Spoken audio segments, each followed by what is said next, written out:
بسم اللہ الرحمن الرحیم نحمده ونصلی علی رسوله الکریم اما بعد بسم اللہ الرحمن الرحیم۔ عزیز طلبہ، آج ہم کنز الدقائق حصے دوم سبق نمبر 340 شروع کر رہے ہیں۔ اس سبق میں ہم کتاب الوصایا سے باب الوصیت بالخدمت والسکنہ سے متعلق پڑھیں گے۔ عزیز طلبہ، آتے ہیں کتاب کی طرف۔ سب سے پہلے ہم عبارت پڑھتے ہیں: باب الوصیت بالخدمت والسکنہ والثمرۃ وتصح الوصیت بخدمت عبده وسکنہ دارہ مدۃ معلومۃ وابدا فإن خرج العبد من ثلثه سلم إليه ليخدمه وإلا خدم الورثة يومين والموصى له يوما وبموته يعود إلى ورثة الموصي ولو مات في حياة الموصي بطلت وبثمرة بستانه فمات وفيه ثمرة له هذه الثمرة فإن زاد أبدا له هذه وما يستقبل كغلة بستانه وبصوف غنمه وولده ولبنها له الموجود عند موته قال أبدا أو۔ یہ باب ہے خدمت، سکنہ اور ثمرہ کی وصیت کرنے کے احکام کے بیان میں۔ سکنہ سے مراد مطلب یہ ہے کہ کوئی شخص یہ وصیت کر لے کہ میں نے اپنے اس گھر کی رہائش فلاں شخص کے لیے اپنے مرنے کے بعد وقف کر دی، وہ اس میں رہے گا۔ اور خدمت کا مطلب یہ ہے کہ میرے یہ غلام میرے مرنے کے بعد فلاں شخص کی خدمت کرے گا۔ تو اور ثمرہ کا مطلب یہ ہے کہ میرے اس باغ کے جتنے بھی پھل ہوں یہ میں نے فلاں شخص کے لیے اپنے مرنے کے بعد وقف کر دی ہے۔ تو اس صورت میں یہ وصیت درست ہے یا نہیں، تو اس سے متعلق مصنف علیہ الرحمہ اس باب میں تفصیلاً مسائل ذکر کریں گے۔ تو فرماتے وتصح الوصیت بخدمت عبده وسکنہ دارہ مدۃ معلومۃ وابدا۔ سب سے پہلے مصنف علیہ الرحمہ یہ جو بیان فرما رہے ہیں یہ وہ الوصیت بالخدمت کے قبیل سے ہے۔ یاد رکھیں عزیز طلبہ کہ اس باب کے جو مسائل ہے اس کی 3 قسمیں ہیں۔ اس کو آپ نے پاس نوٹ کر لے۔ پہلی قسم ہے الوصیت بالخدمت، دوسری قسم ہے الوصیت بالثمرہ،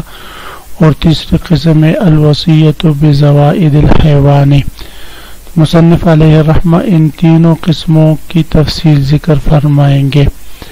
تو الوصیت بالخدمت جو ہوتی ہے یہ ہمیشہ کے لیے موصی لہ کے لیے اس موصی بہ کی خدمت وقف ہو جاتی ہے، چاہے موصی نے اس کے ساتھ ابداً کا ذکر کیا ہو یا کہ نہ کیا ہو۔ تو فرماتے وتصح الوصیت، اور وصیت صحیح ہو جاتی ہے بخدمت عبدہ، اپنے غلام کی خدمت کی وصیت، وسکنہ دارہ، اور اپنے گھر کی سکونت کی وصیت، مدت معلومتاً، معلوم سالوں تک یا معلوم مدت تک، و ابداً، اور ہمیشہ کے لیے بھی، یعنی معلوم مدت تک کے لیے کسی نے وصیت کی ہو یہ بھی جائز ہے، اور ہمیشہ کے لیے کیا ہو تو یہ بھی جائز ہے۔ کیوں جائز ہے؟ کیونکہ جس طرح منافع میں یہ جائز ہے کہ موصی کی زندگی میں غیر کو ان کا مالک بنا دیا جائے بے عوض یا بغیر عوض کے، تو اسی طرح یہ بھی جائز ہے کہ منافع کے لیے موصی اپنے مرنے کے بعد کسی کو اس کا مالک بنا دے ہمیشہ کے لیے۔ مثلا اگر کوئی شخص اپنے گھر کے سکنہ یا اپنے غلام کی خدمت جو ہے وہ اجرت پر دیتا ہے کہ میرے غلام آپ کی خدمت کرے گا 1 مہینے تک اتنے اجرت پر، یا آپ میرے گھر میں رہے 1 مہینے تک اتنے اجرت پر، تو جس طرح اپنے زندگی میں کرنا یہ جائز ہے تو مرنے کے بعد بھی یہ جائز ہوگا۔ فَإِنْ خَرَجَ الْعَبْدُ مِنْ ثُلُثِهِ سُلِّمَ إِلَيْهِ لِيَخْدِمَهُ۔ اب اس عبارت میں مصنف علیہ الرحمہ یہ مسئلہ بیان فرما رہے ہیں کہ جس غلام کی خدمت کی اس نے وصیت کی ہے تو اگر وہ غلام موسی کے ثلث مال سے نکل سکتا ہو، یعنی موسی کی کل مال کے 1 ثلث غلام کی قیمت کے برابر ہو یا زیادہ ہو، تو یہ غلام موسیٰ لہو کی خدمت کے لیے موسیٰ لہو کے حوالے کر دیا جائے گا، کیونکہ موسی کے 1 ثلث مال میں موسیٰ لہو کا اس طرح حق ہے کہ ورثہ اس میں اس کے ساتھ جو ہے مقابل نہیں ہوتے۔ اگر موسی کے لیے اس غلام کے سوا اور مال نہیں تو یہ غلام 2 دن موسی کے وارثوں کی خدمت کرے گا اور 1 دن موسیٰ لہو کی خدمت کرے گا، کیونکہ موسیٰ لہو کا حق 1 ثلث میں ہے اور وارثوں کا حق 2 ثلث میں ہے، اور غلام کی تقسیم چونکہ ناممکن ہے، تجزی قبول نہیں کرتا، اس لیے اس میں باری مقرر کر دی جائے گی۔ فَإِنْ خَرَجَ الْعَبْدُ مِنْ ثُلُثِهِ، پس اگر وہ غلام موسی کے کل مال کے ثلث سے نکلتا ہو، سلم الیہ، تو یہ موسیٰ لہو کے حوالے کر دیا جائے گا، لیخدمہ، تاکہ وہ اس کی خدمت کرتا رہے۔ وَإِلَّا خَدِمَ الْوَرَثَةَ، وَگرنہ وہ غلام ورثہ کی خدمت کرے یومین 2 دن، والموسیٰ لہو یومن، اور موسیٰ لہو کی خدمت کرے 1 دن۔ وَبِمَوْتِهِ يَعُودُ إِلَى وَرَثَةِ الْمُوصِي، پھر اگر موسیٰ لہو مر گیا تو یہ غلام موسی کے وارثوں کی طرف فوت کرے گا۔ موسیٰ لہو کے وارثوں کو حق انتفاع اس نہ ہوگا، کیوں بھئی؟ اس لیے کہ موسی نے تو موسیٰ لہو کو حق خدمت دیا تھا، نہ کہ موسیٰ لہو کے وارثوں کو۔ پس اگر حق انتفاع موسیٰ لہو کے ورثہ کی جانب منتقل ہو تو موسیٰ لہو کا وارث اثر نو موسی کی ملک کا اس کے رضامندی کے بغیر مستحق ہوں گے، حالانکہ یہ جائز نہیں۔ وبموتہ، اور موسیٰ لہو کے مرنے سے یعود الی ورثۃ الموسی، موسی کے ورثہ کی طرف یہ واپس لوٹ جائے گا۔ وَلَوْ مَاتَ فِي حَيَاةِ الْمُوصِي بَطَلَتْ، اس عبارت میں یہ مسئلہ بیان ہو رہا ہے کہ اگر موسیٰ لہو موسی کی زندگی ہی میں فوت ہو جائے، بطلت، وصیت باطل ہو جائے گی، اس لیے کہ وصیت نافذ یا تام ہوتی ہے موسی کے مرنے کے ساتھ یا بعد، اور اب یہاں پر موسی ابھی تک مرا نہیں ہے تو وصیت نافذ نہیں ہوئی، اور موسیٰ لہو اس کے مرنے سے پہلے مر جائے تو یہ وصیت اب باطل ہو جائے گی۔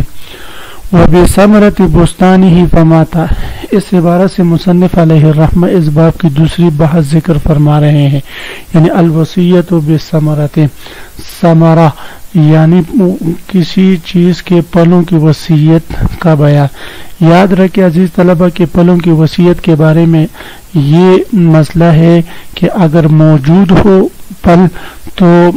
وہی موجودہ پھل موسیٰ لہو کے لیے ہو جائیں گے، اور اگر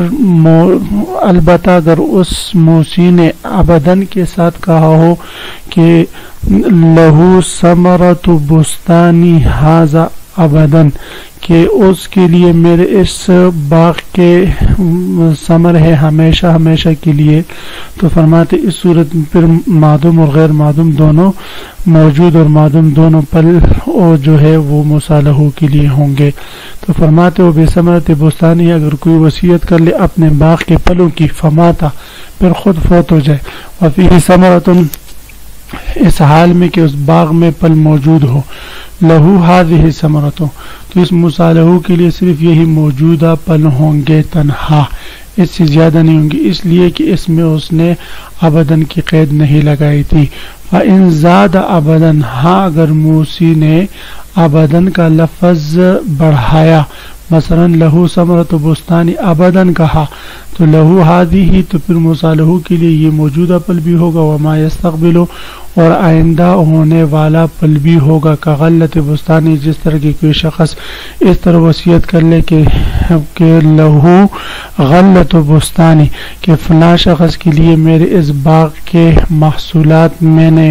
وقف کر دی ہے، وصیت کر دی ہے۔ تو محصولات کا مطلب ہے کہ جتنا موجود اور معدوم جتنے بھی اس سے منافع ہوگا وہ سب فلاں کے لیے ہوگا، تو یہ جائز ہوگا۔ وبصوف غنمه وولدها ولبنها له الموجود عند موت قال ابدا اولا، اب یہاں سے اس باب کی تیسری سورہ ذکر فرما رہے ہیں، یعنی الوصیت بزوائد الحیوان۔ اگر کوئی شخص وصیت کر لے کہ میرے بکری کا اون یا وصیت کر لے کہ میرے بکری کا بچہ، یا وصیت کر لے کہ میرے بکری کا دودھ جو ہے میرے مرنے کے بعد فلاں کے لیے میں نے وصیت کر لی ہے، تو اس فلاں کے لیے اس بکری کا بچہ یا اس بکری کے بدن پر جو اون ہے وہ، یا اس کا دودھ جو ہے وہ ہوگا جو اس وقت موجود ہو، یعنی موسی کے مرنے کے وقت جو موجود ہو، نہ کہ وہ جو بعد میں پیدا ہوگا، وہ مراد نہیں ہوگا، چاہے موسی نے ابداً بولا ہو یا کہ نہ بولا ہو۔ مطلب کہا وہ بصوف غنم ہی، اگر موسی نے کہا کہ میں نے اپنے غنم کا اون، بکریوں کا اون، ولد اس کا بچہ، ولبن اور اس کا دودھ میں نے وصیت کر لی فلاں شخص کے لیے، لہ الموجود عند موتہ، تو موسیٰ لہو کے لیے وہی موجود ہوگا، موسی کے وہی ہوگا جو موجود ہو موسی کے مرنے کے وقت۔ قال ابداً، اولا موسی نے ابداً کہا ہو یا کہ نہ کہا ہو۔ عزیز طلبہ، تو حاصل ہوا اس باب کے مسائل، جملہ مسائل کا حاصل یہ نکلا کہ موسی جو وصیت کرتا ہے تو ان میں سے پہلی وہ چیزیں ہیں کہ جن میں ابداً کہا ہو یا نہ کہا ہو، وصیت موجود اور معدوم سب پر واقع ہو جائے گی اور ہمیشہ ہمیشہ کے لیے ہو جائے گی، جس طرح کہ اگر وہ وصیت کرتا ہے خدمت کی اور سکنا کی، خدمت کی اور سکنا کی۔ اور دوسری صورت یہ ہے کہ وصیت صرف موجود پر واقع ہوگی نہ کہ معدوم پر، اگر اس نے ابداً کہا ہو یا نہ کہا ہو، دونوں صورتوں میں صرف موجود پر وصیت واقع ہوگی، جس طرح کہ اگر کوئی شخص وصیت کر لے اپنے بکری کی دودھ یا اس کی اون وغیرہ کا، تو جو تنوں میں موجود دودھ ہوگا وہی مراد ہوگا۔ اور تیسری صورت وہ ہے کہ جو موجود اور معدوم دونوں پر واقع ہوگی وصیت، اگر اس نے ابداً ذکر کیا ہو، اگر نہ صرف موجود پر واقع ہوگی، جس طرح کہ کوئی شخص اپنے باغ کے پھل وغیرہ کے صدقے کی یا وصیت کر لے، تو اگر ابداً کہا ہو تو ہمیشہ ہمیشہ اس کی محصولات موسیٰ لہو کے لیے ہو جائیں گی، اگر ابداً نہیں کہا ہے تو صرف موجودہ محصولات ہوں گی۔ باب وصیت ذمی، یہ باب ہے ذمی کی وصیت کرنے کے احکام کے بیان میں۔ یاد رکھیں عزیز طلبہ، اب تک مصنف علیہ الرحمہ نے مسلمانوں کی وصیتوں کی مختلف صورتیں اور ان کے احکام ذکر کیے ہیں۔ اب یہاں سے مصنف علیہ الرحمہ ذمی کی وصیتوں کے بیان شروع فرما رہے ہیں، کیونکہ معاملات میں ذمی مسلمانوں کے تابع ہے اور مسلمان متبوع ہے، اور تابع متبوع سے مؤخر ہوتا ہے۔ فرماتے مصنف علیہ الرحمہ ذمی جعل دارہ بیعۃ و کنیسۃ فی صحتہ فمات فہی میراث، اگر ذمی آدمی یہ وصیت کر لے کہ اپنے صحت کے زمانے میں کہ بھئی میں نے اپنا مکان گرجا گھر بنا دیا، یا جو ہے میں نے اپنا یہ مکان معبد خانہ بنا دیا، یعنی یہودیوں کی عبادت خانہ بنا دیا، تو فرماتے ہیں پھر اس کے بعد وہ مر جائے تو وہ گھر اس کی میراث میں ہوگا